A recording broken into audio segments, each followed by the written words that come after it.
Hello, today we're going to tour the course availability on Populi.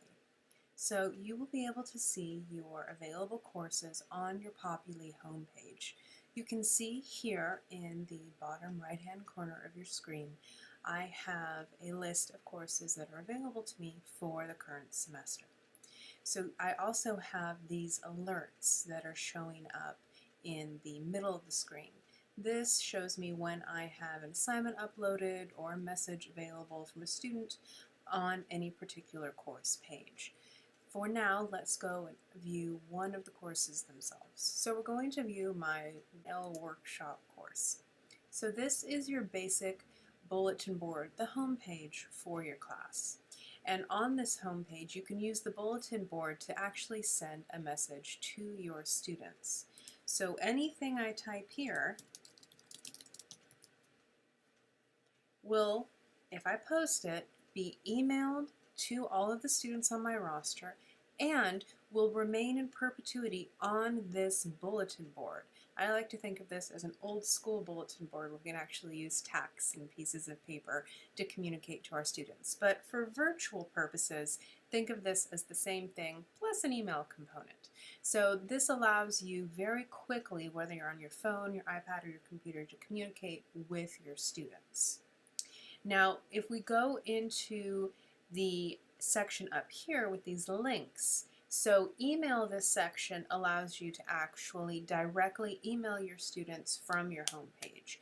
It will bring you into a different window, but the mechanism allows you then to use attachments or anything that's longer than what you would normally want to put on the bulletin board.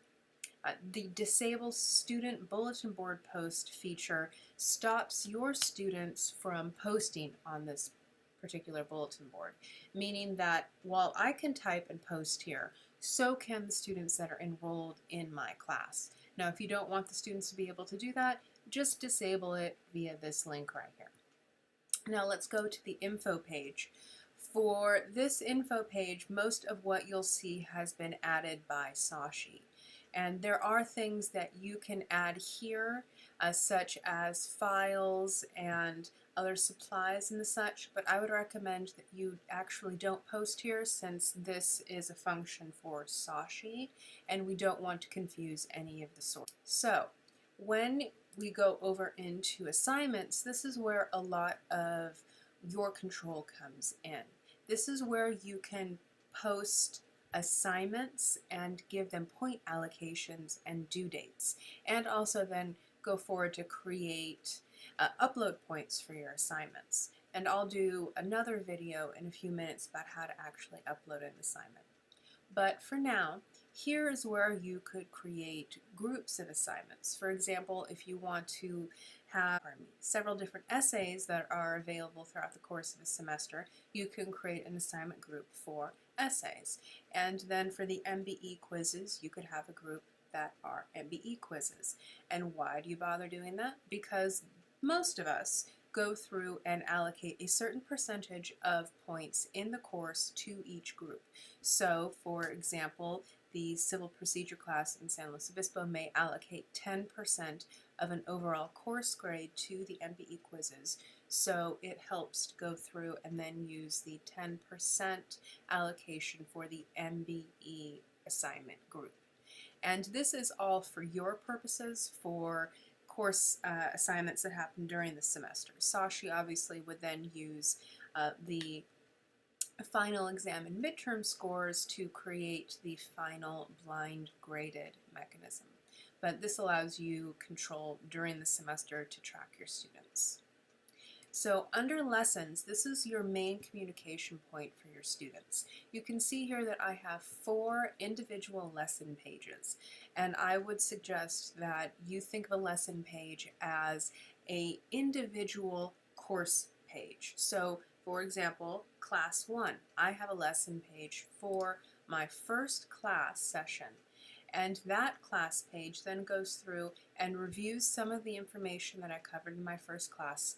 It then also has the handouts that I provided to the students on that first class session night, and I also included a link that the students could then go for other information.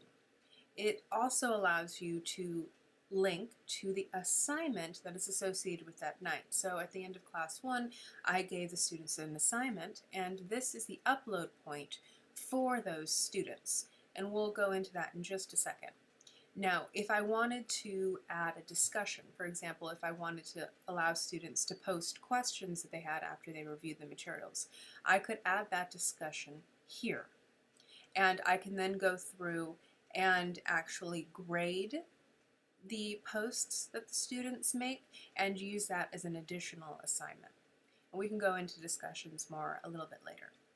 Here we can also add additional links. So if I hadn't included the link in the text of the actual page, I could just link it here.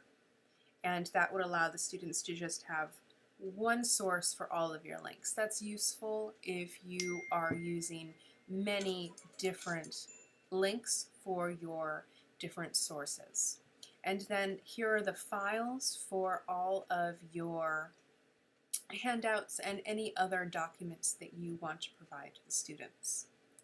Going over into discussions, this is where you can add and create discussion points for the students, and again, that could be graded or just as another way for students to connect not only with you but with each other between class sessions.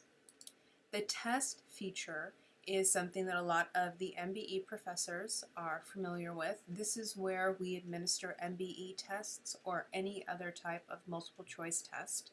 We now have the option to administer essay tests via Populi. What's the difference between using an essay test on Populi and the same thing on ExamSoft? ExamSoft is a secure platform that allows us to lock students out of access to their documents or to the internet. Populi is not a secured location, so that the students could go and theoretically open up another window and look at their class notes if they wanted. But if you are providing an examination as a practice exercise, then doing it in Populi allows everything to be funneled into one source that you could easily access anywhere you are. So that allows grading with much greater flexibility. The calendar is something that will, for the most part, already be filled in. Sashi will add the night and time your class is meeting, and so you will already be able to see the class sessions added here. Your roster, you can see that I only have one student, L. Woods, and this allows you to go through and see who the students are that are enrolled in your course, and you could then make a note about that particular student, or going up to this little action drop down in the corner, you can email the section, so email all of the students, or if you were just to select an individual or a group of the students, it would allow you to just email selected students. That might be useful if you have students, for example, that are in need of a makeup assignment or that missed a course and a course night and you're trying to follow up. Your grade book is where you will be able to look and see how each individual student is doing. In this particular course, I created 5 assignments and a test. I allocated the points to all of those assignments, as you can see here, and if L. Woods had completed the assignments and I'd entered the points, she would be able to look and see how she is doing in her course. The attendance tab allows you to go through and virtually take the attendance for each class session. If you click on the individual course night that you'd like to take attendance for, you'll see your roster. So here's my one student, and then you can select the option that represents whether each student was present, absent, tardy, or technically it gives you the option of excused, but we don't use that option here. So you can click all present if you have every student that's in attendance. Hopefully you don't have a session where all of your students are absent, but again, these options represent a way to go through and provide one response in each category. So the magic to this is after you finish your attendance, you must click Save. You can verify that your attendance actually saved by checking the background color on the individual course night. Blue means that the attendance that you registered has saved. Purple means that you still need to go through and record the attendance for that session.